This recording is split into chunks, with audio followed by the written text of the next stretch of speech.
₹3 ಬೆಲೆ ಏರಿಕೆಗೆ BJP ರಂಪ ಮಾಡ್ತಿರೋದಕ್ಕೆ BSY ಬಿವಿವಿಗೆ ರಾಜ್ಯ ಬಿಜೆಪಿಯಲ್ಲಿ ಬಿಗ್ ಶಾಕ್. ಮುಂಬರುವ ಎಲ್ಲ ಚುನಾವಣೆಗಳಲ್ಲೂ ಬಿಜೆಪಿಗೆ ಸರಣಿ ಸೋಲು.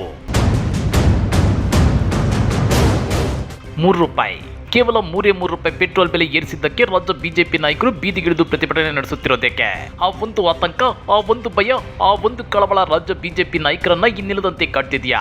ಲೋಕಸಭಾ ಚುನಾವಣಾ ಹಿನ್ನೆಲೆ ಬಿಜೆಪಿ ನಾಯಕರನ್ನ ಇನ್ನಿಲ್ಲದಂತೆ ಕಂಗಿಳಿಸಿ ಬಿಟ್ಟಿದ್ಯಾ. ಮುಂಬರುವ ಎಲ್ಲ ಚುನಾವಣೆಗಳಲ್ಲೂ ಬಿಜೆಪಿಗೆ ಸರಣಿ ಸೋಲು ಎದುರಾಗುತ್ತಾ, ಅದನ್ನ ಡೀಟೇಲ್ ಆಗಿ ತೋರಿಸ್ತೀವಿ. ಆದ್ರೆ ಅದಕ್ಕಿಂತ ಮೊದಲು ಹಲೋ ಕನ್ನಡ ಯೂಟ್ಯೂಬ್ ಚಾನಲ್ ಅನ್ನು ಸಬ್ಸ್ಕ್ರೈಬ್ ಮಾಡ್ಕೊಳ್ಳಿ. ಹಾಗೇನೇ ಪಕ್ಕದಲ್ಲಿರೋ ಬೆಲ್ ಬಟನ್ ಪ್ರೆಸ್ ಮಾಡಿ. 2019 ಲೋಕಸಭಾ ಚುನಾವಣೆಯಲ್ಲಿ ಕರ್ನಾಟಕದಲ್ಲಿ 28ರ ಪೈಕಿ 25 ಎಂಪಿ ಸೀಟುಗಳನ್ನು ಗೆದ್ದಿದ್ದ ರಾಜ್ಯ ಬಿಜೆಪಿ ಈ ಸಲ ಜೆಡಿಎಸ್ ಜೊತೆ ಹೊಂದಾಣಿಕೆ ಮಾಡಿಕೊಂಡಿದ್ರು ತಿಣುಕಾಡಿ 17 ಸೀಟು ಗೆದ್ದಿದೆ. ಒಂದೊಮ್ಮೆ ಜೆಡಿಎಸ್ ಜೊತೆ ಹೊಂದಾಣಿಕೆ ಮಾಡಿಕೊಂಡಿರಲಿಲ್ಲ ಅಂದಿದ್ರೆ ಬಿಜೆಪಿ ಒಂದಂಕಿ ಸ್ಥಾನಕ್ಕೆ ಕುಸಿಯುತ್ತಿತ್ತು ಅನ್ನೋ ರಾಜಕೀಯ ವಿಶ್ಲೇಷಣೆಗಳಿವೆ. ಇದೆಲ್ಲದರ ಮಧ್ಯೆ ರಾಜ್ಯ ಬಿಜೆಪಿ ಲೋಕಸಭಾ ಚುನಾವಣೆಯಲ್ಲಿ ಮೋದಿ ಅಲೆಯಲ್ಲಿ 17 ಎಂಪಿ ಸೀಟುಗಳನ್ನೇನೋ ಗೆದ್ದಿದೆ.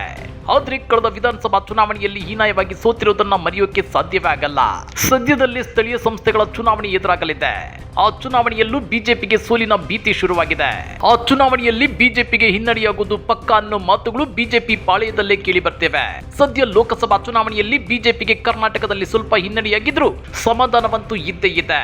ಹಾಗಂದ ಮಾತ್ರಕ್ಕೆ ಲೋಕಸಭಾ ಚುನಾವಣೆಯಲ್ಲಿ ಬಿಜೆಪಿ 17 ಸೀಟುಗಳನ್ನ ಗೆದ್ದಿರೋದು ಬಿಎಸ್ವೈ ಮುಖ ನೋಡಿನೋ ಇಲ್ಲ ವಿಜಯೇಂದ್ರ ರಾಜ್ಯಾಧ್ಯಕ್ಷರಾಗಿದ್ದಾರೋ ಅಂತಲ್ಲ, ಬದಲಿಗೆ ಮೋದಿ ಮತ್ತೆ ಪ್ರಧಾನಿ ಆಗಬೇಕು ಅಂತೇಳಿ ಅನ್ನೋ ಮಾತುಗಳು ಬಿಜೆಪಿ ಪಾಳೆಯದಲ್ಲಿವೆ. ಹೀಗಾಗಿ ಮುಂಬರುವ ಸ್ಥಳೀಯ ಸಂಸ್ಥೆಗಳ ಚುನಾವಣೆಯಲ್ಲಿ ರಾಜ್ಯ ಬಿಜೆಪಿಗೆ ಹಿನ್ನಡೆಯಾದ್ರೆ ಅದರ ನೇರ ಹೊಣೆಯನ್ನ ಬಿಎಸ್ವೈ ಮತ್ತು ಅವರ ಪುತ್ರ ಬಿವೈ ವಿಜಯೇಂದ್ರ ಅವರ ತಲೆಗೆ ಕಟ್ಟೋಕೆ ವಿಜಯಪುರ ಬಿಜೆಪಿ ಶಾಸಕ ಬಸನಗೌಡ ಪಾಟೀಲ್ ಯತ್ನಾಳ್, ಕೆಎಸ್ ಈಶ್ವರಪ್ಪ ಸೇರಿದಂತೆ ರಾಜ್ಯ ಬಿಜೆಪಿಯಲ್ಲಿರೋ ಬಿಎಲ್ ಸಂತೋಷ್ ಬಣ ಕಾದು ಕೂತಿದೆ. ಇದೇ ಕಾರಣಕ್ಕೆ ನೋಡಿ ಬಿವೈ ವಿಜಯೇಂದ್ರ ಮತ್ತು ಆರ್ ಅಶೋಕ್ ತಂಡ ರಾಜ್ಯ ಸರ್ಕಾರದ ಬೆಲೆ ಏರಿಕೆ ವಿಷಯದಲ್ಲಿ ರಂಪ ಮಾಡಿ ಬಿಜೆಪಿ ಪಕ್ಷವನ್ನ ಆಕ್ಟಿವ್ ಮೋಡ್ ನಲ್ಲಿಡಲು ಪ್ರಯತ್ನಿಸುತ್ತಿರೋದು. ನಿಮ್ಗೆ ಗೊತ್ತಿರಲಿ, ಕೇಂದ್ರ ಮೋದಿ ಸರ್ಕಾರ ಅದೆಷ್ಟು ಸಲ ಪೆಟ್ರೋಲ್ ಬೆಲೆಯನ್ನ ಏರಿಸಿದೆ. ₹70 ಇದ್ದ ಲೀಟರ್ ಪೆಟ್ರೋಲ್ ಬೆಲೆ ಇವತ್ತು ₹100 ಗಡಿ ದಾಟೋದಕ್ಕೆ ಕೇಂದ್ರ ಬಿಜೆಪಿ ಸರ್ಕಾರವೇ ಕಾರಣ ಅಲ್ವೇ?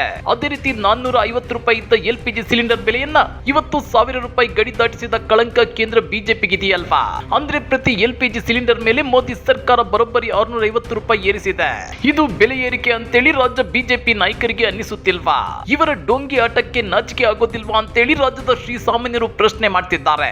ಇದೇ ವಿಚಾರವಾಗಿ ರಾಜ್ಯ ಕಾಂಗ್ರೆಸ್ ಟ್ವೀಟ್ ಮಾಡಿದ್ದು, 2014ರಿಂದ ಇಲ್ಲಿಯವರೆಗೆ ಕೇಂದ್ರ ಸರ್ಕಾರದ ನೀತಿಗಳಿಂದ ಬೆಲೆ ಏರಿಕೆಯಿಂದ ಜನತೆ ತತ್ತರಿಸಿ ಹೋಗಿದ್ರು.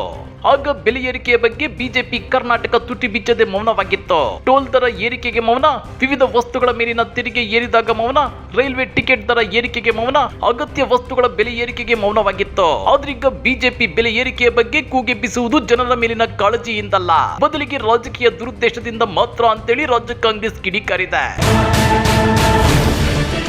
ಹಾಗಾದ್ರೆ ಸರ್ಕಾರದ ಗ್ಯಾರಂಟಿ ಯೋಜನೆಗಳ ಮುಂದೆ ರಾಜ್ಯ ಬಿಜೆಪಿಗರ ನವರಂಗಿ ನಾಟಕಗಳು ನಡೆಯಲ್ವಾ? ಮುಂಬರುವ ಸ್ಥಳೀಯ ಸಂಸ್ಥೆಗಳ ಚುನಾವಣೆ, ಬಿಬಿಎಂಪಿ ಚುನಾವಣೆಗಳಲ್ಲಿ ಬಿಜೆಪಿ ಬೇಳೆ ಬೇಯೋದೇ ಇಲ್ವಾ? ಬಿಜೆಪಿ ಬೇಳೆ ಬೇಯ್ದಿದ್ರೆ ಬಿವೈ ವಿಜಯೇಂದ್ರ ರಾಜ್ಯಾಧ್ಯಕ್ಷ ಕುರ್ಚಿಗೆ ಕಂಟಕ ಎದುರಾಗುತ್ತಾ? ಕಮೆಂಟ್ ಮಾಡಿ, ವಿಡಿಯೋ ಲೈಕ್ ಮಾಡಿ, ಶೇರ್ ಮಾಡಿ. ಇಂಥ ಮತ್ತಷ್ಟು ರೋಚಕ ರಾಜಕೀಯ ಸುದ್ದಿಗಳನ್ನ ಮಿಸ್ ಮಾಡದೆ ನೋಡಬೇಕು ಅಂದ್ರೆ ಹಲೋ ಕನ್ನಡ ಯೂಟ್ಯೂಬ್ ಚಾನಲ್ ಅನ್ನ ಸಬ್ಸ್ಕ್ರೈಬ್ ಮಾಡ್ಕೊಳ್ಳಿ.